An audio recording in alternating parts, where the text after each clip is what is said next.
வணக்கம். நான் உங்கள் அம்மா வீட்டு சமையல் மீனாட்சி. நம்ம ஏற்கனவே பச்சரிசி மாவில் ரெடிமேட் இடியாப்பம் எப்படி பண்ணுறதுன்னு பண்ணியிருந்தோம். இன்றைக்கி ராகி மாவில் ரெடிமேட் இடியாப்பம் எப்படி பண்ணுறதுன்னு பார்க்கலாம் வாங்க. பாருங்க, இந்த பாத்திரத்தில் நான் அளந்து எடுத்துக்க போகிறேன்.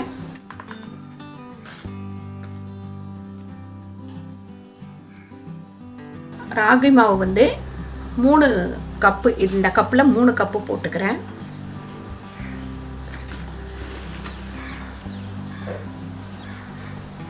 பாருங்க, இதில் 3 நம்ம ராகி மாவு போட்டிருக்கோம்.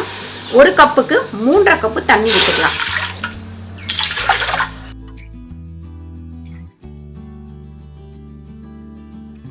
பாருங்க, 10 ஊற்றிருக்கேன்.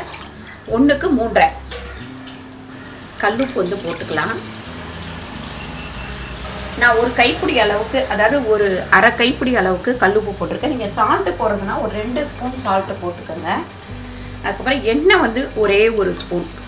இப்போ இந்த தண்ணி நல்லா கொதிக்கட்டும்.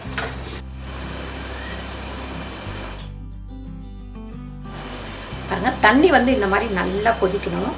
கொஞ்சம் கொஞ்சமாக போட்டு அப்படியே கிண்டிக்கிட்டே இருங்க.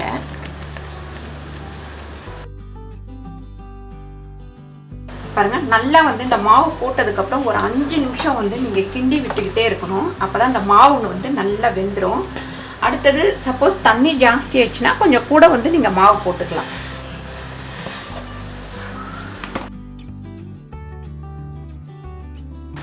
கையில் தண்ணி தொட்டுக்கோங்க. தொட்டுட்டு இப்படி தொட்டு பார்த்தீங்கன்னா உங்களுக்கு ஒட்டாமல் வரும். இதுதான் பக்குவம். இப்போ இறக்கிட்டு போயிட்டு நம்ம தட்டில் புழிஞ்சிடலாம். நம்ம ராகி மாவை நல்லா கிண்டிட்டோம். இது கொஞ்சம் நல்லா ஆறட்டும். ஆறுனதுக்கப்புறம் நம்ம புழிஞ்சிக்கலாம். பாருங்கள், கரெக்டாக ஒரு 5 நிமிஷம் நீங்கள் அடுப்பில் வச்சு நல்லா கிண்டி எடுத்துக்கோங்க. ஓரளவுக்கு நல்லா வெந்துடும். வெந்ததுக்கப்புறம் நம்ம ஃபேன் கடியில் வச்சு நல்லா ஆற விட்டுடலாம். ஆற விட்டுட்டு அதுக்கப்புறம் புழிய ஆரம்பிக்கலாம். நல்லா இந்த மாதிரி கிண்டி நம்ம ஃபேன் கடியில் வச்சு கொஞ்சம் நல்லா ஆற விட்டுக்கலாம்.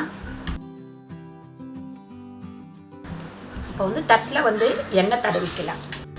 பாருங்கள், எண்ணெய் லைட்டாக போட்டுப்போம். போட்டுட்டு நல்லா தடவிட்டு இல்லை மாடியில் போய் கட்டில் போட்டு அது மேலே துணி போட்டு கூட நீங்கள் காய வச்சுக்கலாம். இதுலேயுமே கொஞ்சம் எண்ணெய் போட்டுக்கலாம்.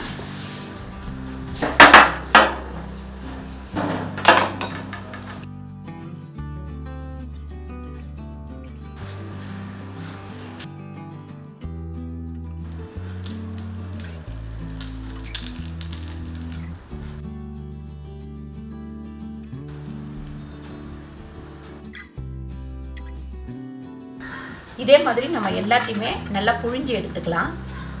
பாருங்கள், ரெடிமேட் இடியாப்பம் நம்ம புழிஞ்சாச்சு. இதை மேலே வச்சு காய வச்சுக்கலாம். அதுக்கப்புறம் இது மேகி மாதிரியும் இந்த மாதிரி புழிஞ்சிங்கன்னா நீங்கள் மேகி மாதிரி சமைச்சு சாப்பிட்லாம்.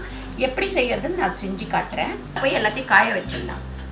பாருங்கள், ராகியில் நம்ம முறுக்கு மாதிரி பண்ணியிருக்கோம். இது மேகி மாதிரி செய்யலாம். அம்மா சமையலில் இது ஒரு தடவை செஞ்சு காட்டுறேன். அதே மாதிரி இடியாப்பம் இது நல்லா சுடுதண்ணி கொதிக்க வச்சு இதை ஒரு பாத்திரத்தில் போட்டுட்டு சுடுதண்ணி ஊற்றி ஒரு 2-3 நிமிஷம் கழித்து வடிகட்டிட்டோம்னா நமக்கு ராகி இடியாப்பம் ரெடி ஆகிடும். இது ரொம்ப சூப்பராக இருக்கும். நீங்களும் ட்ரை பண்ணி பாருங்கள். இதுக்கு ரொம்ப வெயில் வேணும் அப்படின்னு கூட கிடையாது. ஒரு நாள் வெயில்லையே இது காஞ்சிடும். நீங்களும் வீட்டில் இதை ட்ரை பண்ணி பாருங்கள். இந்த வீடியோ உங்களுக்கு பிடிச்சிருந்தா லைக் பண்ணுங்கள், ஷேர் பண்ணுங்கள், சப்ஸ்கிரைப் பண்ணுங்கள், ஃபேஸ்புக்கில் ஷேர் பண்ணுங்கள், மறக்காமல் கமெண்ட் பண்ணுங்கள். நன்றி, வணக்கம்.